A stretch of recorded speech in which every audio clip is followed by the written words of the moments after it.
안녕하세요. 우리의 옛 전통과 전해오는 예절을 알아보는 천국의 니캉네캉입니다.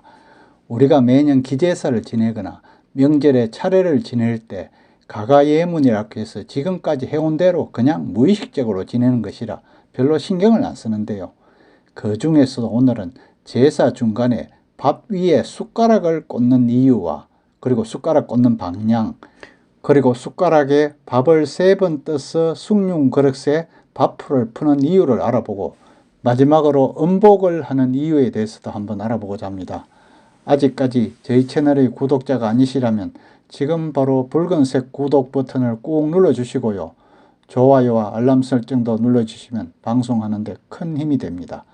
우리가 제사를 지내는 사람은 최소 1년에 3번 이상은 지내게 되죠.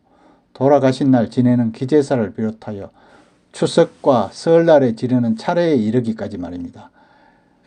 지금은 음식도 많이 간소화하고 절차도 많이 간소화한다고 하지만 그래도 아직까지는 예전부터 어르신들이 지내는 방식을 답습하는 경우가 사실 많은데요.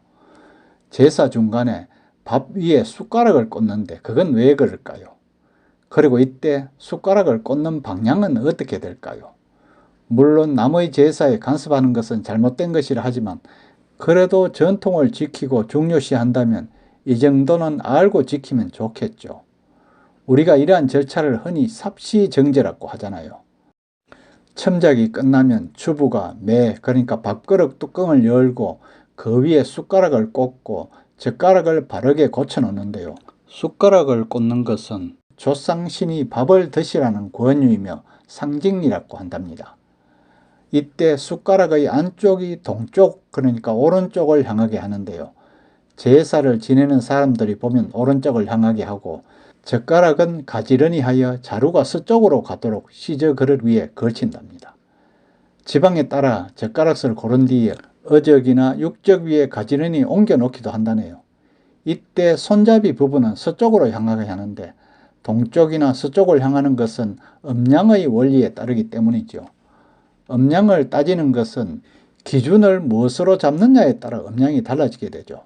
진설자의 위치를 기준으로 하면 산 사람은 양이니 수저는 양이 되고 죽은 조상신을 기준으로 하면 조상신은 음이 되니 수저는 조상의 입장에서 보면 왼쪽, 그러니까 음이 된답니다. 이런 이치로 수저가 오른쪽으로 향하게 되는 것이죠. 음의 기준에서는 음으로, 양의 기준에서는 양이 되는 셈이지요. 다음으로 숟가락을 뽑을 때 밥을 3번 떠서 숭늉 그릇에 밥풀을 푸는데 왜 그런 것일까요? 그리고 3번 나눠서 왜 뜰까요? 숭늉은 제사에서 흔다라고 하는데요. 곧 차를 의미한답니다. 그래서 제사 지낼 때 나물에서 숭늉으로 교체를 하는 거죠. 그리고 일부 지방에서는 제사에서 젓가락을 수시로 고기나 여러 음식에 옮겨 놓는데요. 이는 조상신이 골고루 음식을 드시라는 의미를 나타내기도 한답니다. 흔다도 밥을 드신 후에 숭늉을 만들어 입안을 가시라는 그런 의미가 있죠. 예전의 전통 식사에서는 숭늉은 식사를 마치고 입안을 헹구는 데 많이 사용했겠죠.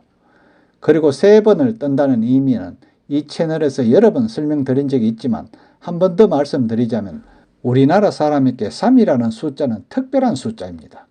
가장 좋아하는 숫자이기도 하고요. 오랜 옛날부터 3은 길수 또는 신성수라고 하여 최상의 수로 여겨져 왔죠. 3은 양수의 시작인 순양1과 음수의 시작인 순음2가 최초로 결합하여 생겨난 변화수라고 하죠. 즉 음양의 조화가 비로소 완벽하게 이루어진 수가 바로 3이고요. 따라서 3은 음양의 대립에 하나를 더 보탬으로써 완성, 안정, 조화, 변화를 상징하고 있기 때문이랍니다. 그리고 마지막으로 제사가 끝나고 음복을 하는 이유와 음복은 술로 하는 경우도 있고 음식을 먹는 경우도 있는데 차이점은 뭘까요? 음복에서 술을 마시는 것은 조상신에게 올려진 술을 마심으로써 조상신과 내가 하나의 일체심을 느끼는 것으로 하나의 조화라고 할 수 있죠. 따라서 음복을 하면 자신의 소망이나 건강 이런 것들이 이루어진다고 믿었고요. 이는 신과 하나가 되기 때문에 현실 생활에서도 신의 힘을 빌어 할 수 있다는 믿음이 바탕에 깔려있기 때문이죠. 그래서 음복예라는 순서는 술만 마시는 것이 아니라 제사상의 음식도 같이 산 사람들이 나눠 먹는 것을 말하고요.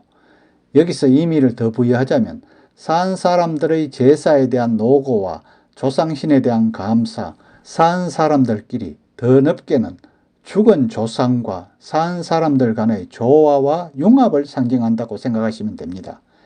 이러한 절차의 모든 것은 우리가 지금까지 주자가래, 상례비유, 사례편람, 사시제, 유식 등에서 이들의 설명이 모두 같이 서술하고 있답니다. 오늘은 우리가 평소 제사를 지내면서도 그 이유를 몰랐던 제사 중간에 밥 위에 숟가락을 꽂는 이유와 꽂는 방향, 그리고 숟가락에 밥을 3번 떠서 숭늉 그릇에 밥풀을 푸는 이유, 음복을 하는 이유 등에 대해서 알아보았는데요. 제사도 그 절차와 의미를 알고 지내는 게 훨씬 더 좋겠죠. 끝까지 시청해 주셔서 감사하고요. 구독도 꼭 부탁드립니다.